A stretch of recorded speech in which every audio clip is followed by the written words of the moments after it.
Merci d'être avec nous, c'est Allo Baba, c'est le lundi de Pâques, bonne fête de Pâques à tous, vraiment. Je sais que c'est une fête très très importante, vraiment, non mais c'est vrai, c'est une fête importante. J'espère que vous avez été chercher des œufs. Moi je fais chercher des œufs à mes enfants tous les ans normalement, voilà. Les chéris, aujourd'hui on va découvrir des talents, puisque tout le monde va jouer, vous allez jouer chez vous. Violette, est-ce que tu peux nous faire le cri de la mouette? Ah, avec plaisir. Vas-y. Ah, ouais. C'est ça.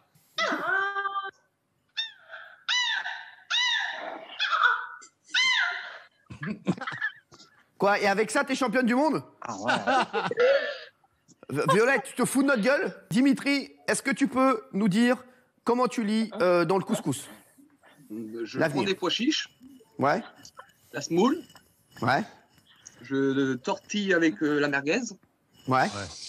Oh, et grâce à ça, j'arrive à voir ce qui va se passer le lendemain. D'accord. Dimitri, tu vas te foutre de notre gueule encore combien de temps, toi? Il y a deux personnes qui font des lives, c'est Benoît Paire et Stanislas Wawrinka. Pendant leur live, j'ai comme le sentiment qu'ils m'ont un petit peu charrié. C'est Cyril Hanouna qui m'a chauffé tout à l'heure. Sur quoi? Au paddle? Parce qu'en fait, il faisait le truc, le tournoi que j'ai fait là. Ouais. Du coup, on s'est parlé vite fait. Il est au paddle à fond, il pense que c'est Dieu maintenant au paddle.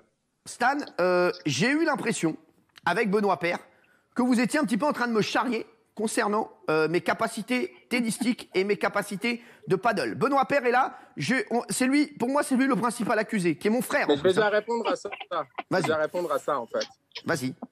Moi je pense qu'on ne te charrie pas forcément pour ton niveau, je ne connais pas ton niveau, mais ta façon de faire une fois une chose et tout de suite penser que tu es le dieu ou le numéro un dans tous les domaines. Donc c'est surtout ça notre problème. Rappelle-toi chez toi quand on a allumé les phares avec les voitures comme je t'ai battu. Non, alors, je vais vous dire la vérité. Il n'y avait pas de lumière chez moi. On a dû aller dehors, mettre la table dehors et allumer les phares de la voiture pour voir la balle. Et Benoît, dans tout ça, t'as bon. Tout ça, t'as bon. Je prends les téléspectateurs à témoin. Mais Benoît, frère, c'est moi qui ai gagné. Et il y avait deux témoins. Il y avait un copain à moi qui s'appelle Franck, que je peux appeler tout de suite. Et on avait appelé quelqu'un tout de suite après ta défaite. Et cette personne est là. Moi, Cyril, tu m'as appelé tout de suite après. Tu avais dit, putain, je viens d'éclater Benoît. Et Benoît. Non, mais arrêtez. Gaël, tu connais, Gaël. Non, Benoît, frérot, on t'aime, tu as perdu. Moi, ce que je peux vous proposer, c'est qu'après le confinement, on fasse un double, Gaël et moi, au paddle tennis, contre Stan et Benoît. On retransmet sur C8, on fait venir du public et on donne toute la recette pour l'association des hôpitaux de Paris, hôpitaux de France. On est en pleine semaine de Pâques, donc on va pas faire les bois-boîtes, mais on va faire les non-neufs de Baba. Et pour jouer avec nous, il y a celui qui me manque le plus. Voilà, je vous le dis. C'est mon Julien Courbet qui est avec nous, qui va jouer pour les hôpitaux de Paris, hôpitaux de France. Ça va, mon Juju d'amour? Salut, mon Cyril, comment ça va? Eh ben ça va, mon chéri, ça me fait plaisir d'avoir de tes nouvelles, t'as l'air en forme, donc ça me va. Et on a avec nous, c'est Emeline qui va jouer avec nous. Merci Emeline, tu nous appelles d'où, Emeline? De Dunkerque. De Dunkerque, d'accord. Alors, de Dunkerque, elle m'a fait un accent du sud, mais à Dunkerque. C'est magnifique. C'est la seule fille de Dunkerque qui a un accent du sud. Je dis, tu nous appelles d'où, Emeline? De Dunkerque. C'est la fille de René Malville, en fait. Rien à voir. Il reste 2 œufs. Un œuf à 5 €, un œuf à 50 000 €. On me dit qu'il y a une dernière proposition de notre charcutier trader. Je propose de couper l'œuf en deux. Je vous propose 10 000 €. 10 000 €. Je sais pas comment il coupe en deux, mais bon. Ouais, bon.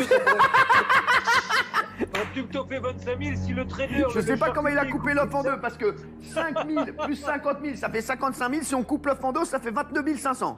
Alors c'est 10 000 € chacun, bien sûr. Et 20 000. Non, je viens de dire 10 000 € chacun. Oui, c'est 20 000. Mais ça fait 20 000. Mais... Allez, Merzouk. Donc Merzouk propose 20 000 € en tout.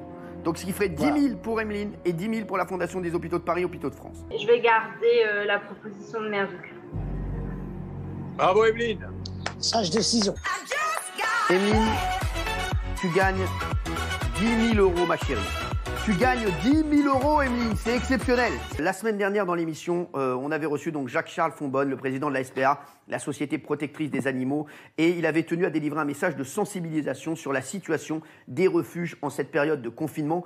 Et visiblement, son message a été entendu, puisque à partir du 16 avril, une tolérance sera accordée dans les déplacements malgré le confinement pour les personnes souhaitant adopter un animal en refuge. Je voudrais vous remercier tous les médias nous ont aidés, tout le monde s'est occupé de nous, mais vous, Cyril, vous avez été particulièrement bienveillant. Je sais que vous avez relayé beaucoup sur les réseaux sociaux et au nom des milliers d'animaux que nous allons sauver avec vous, je voulais vous remercier, vraiment. Merci d'être avec nous, Danuta. Merci pour votre invitation. Je suis Danuta Pieter, je suis la déléguée générale de la Fondation Hôpitaux de France et je tenais au nom de l'ensemble de la Fondation et de notre présidente Brigitte Macron à vous dire un immense merci pour tout ce que vous avez fait depuis plusieurs semaines maintenant dans votre émission, Cyril et toute l'équipe, vos téléspectateurs également, pour accompagner notre action dans le cadre du fonds d'aide d'urgence Covid-19 que nous avons monté dès le début. Il y a pas mal de gens aussi qui réfléchissent à leur vie, j'ai l'impression, pendant ce confinement, et qui se disent peut-être que j'ai fait des erreurs, je ne referai peut-être pas la même chose. C'est aussi le temps aussi de réfléchir un petit peu, j'ai l'impression. Mais même Jean-Mi, et toi, Jean-Mi, t'as des regrets, toi? Est-ce que tu penses à des trucs pendant ce confinement? Est-ce que tu te dis j'ai des choses que j'aurais pas dû faire? Est-ce que tu regrettes des trucs dans ta vie là? C'est vrai qu'on déconne, mais c'est des trucs aussi qu'on a envie de se dire et qu'on se dit et qu'on se parle franchement. C'est pas tellement par rapport à ma vie amoureuse, parce que je pense qu'on n'a que ce qu'on mérite quelque part. Donc je pense que si je suis célibataire aujourd'hui, c'est quelque part, je l'ai bien cherché. C'est-à-dire que voilà, j'ai été instable, j'ai fait des conneries, donc j'ai mérité qu'on me quitte, voilà, ou que je quitte. Donc ça, je me plains pas de ça, même si j'espère toujours retrouver un grand amour. Mais en revanche, je réfléchis plutôt sur ma vie de parent. Voilà, je pense que j'ai pas été assez présent de papa, j'ai pas été assez présent avec mes enfants. Et j'y pense particulièrement en ce moment parce que je les vois pas, parce que je veux pas les risquer de les contaminer. Donc je les vois pas et la période me pèse. En plus, mes enfants ils m'écrivent beaucoup et je me dis que voilà, je suis peut-être passé à côté de quelque chose de très important. Et ça, je le regrette en ce moment. Mais Jean-Mi, moi, je t'ai vu avec tes enfants, notamment ta fille. J'ai l'impression qu'elle t'en veut pas du tout et qu'elle est hyper heureuse d'être avec toi. Je la vois qu'elle vient souvent nous voir à l'émission. Donc, est-ce qu'eux, ils te l'ont pas reproché, mine de rien? Tu vois, j'ai pas l'impression. Non, mais j'ai l'impression que j'ai plus été absent avec mon fils parce que j'étais à ce moment-là, je faisais pas de télévision, j'étais au Figaro, j'étais grand reporter, j'étais souvent à l'étranger, j'étais pas là. Et puis, je suis parti d'un a priori. Il a quel âge? Il a 26 ans maintenant. Il a 26 ans. Et voilà, et je trouve je suis parti du principe un peu vieux qu'un garçon c'est plus indépendant, ça prend plus rapidement son envol, alors que voilà, à ma fille je lui dis tout le temps que je l'aime, et je pense qu'à mon fils je lui ai jamais dit que je l'aimais, alors que je le pense évidemment que je l'aime énormément, mais je lui ai jamais dit, peut-être par pudeur, comme j'ai jamais dit à mon père que je l'aimais non plus. Il est parti, quand il était malade à l'hôpital, je me dis il faut que je lui dise que je l'aime. Et j'ai pas réussi à lui dire. Je sais qu'il le savait. Il le savait que je l'aimais, mais j'ai pas réussi à lui dire. Et tout ça, maintenant, je sais qu'avec ma fille, je le corrige. Ma fille, je lui dis tout le temps que je l'aime. J'essaie de changer. Jean-Mi, c'est vraiment émouvant ce que tu nous racontes et tu te livres. Et c'est pour ça que je t'aime énormément. Mon Mathieu, toi aussi, ça te fait réfléchir tout ça, le confinement, tout ça ou pas du tout? Bah beaucoup, parce que tu te rends compte qu'en fait chaque jour tu as fui beaucoup de choses. Tu vas faire du sport, tu vas travailler, tu travailles jusqu'à 9h du soir, parce qu'en fait tu fuis beaucoup de choses. Et quand tout d'un coup tout s'arrête, tu prends conscience de ce qui reste. Et ce qui reste, c'est qu'il n'y a rien. C'est-à-dire que quand le travail s'arrête, tu te dis j'ai pas de famille, j'ai personne dans ma vie, j'ai raté une autoroute, quoi. J'ai rien construit et je suis tout seul.